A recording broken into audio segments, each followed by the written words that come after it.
চল কি hore আবার কি এই বেটি দে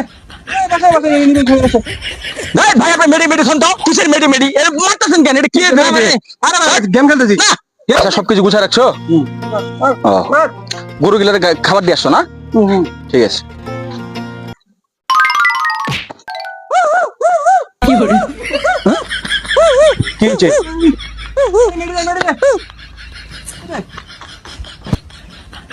ভাইজান ভাই আর বড় মারলেন কেন আপনার বড় মারতে যাবো গেম খেলতেছি গেম খেলতেন তো মারলো কে তাই না কে মারবে গেম খেলতেছি মারছে না না মারি নাই কোথায় মারছে না না আপনার বউ তাহলে সমস্যা আছে কে কে রে, কি ধরনের বিয়ে এটা মহিলা মানুষ মারা কেউ এটা আমার এটা আমার এটা আমার এটা আমার চল মারি নাই আসলে মারেন নাই না না গেম খেলতেছি মারছেন না স্বপ্ন দেখতেছিস তুই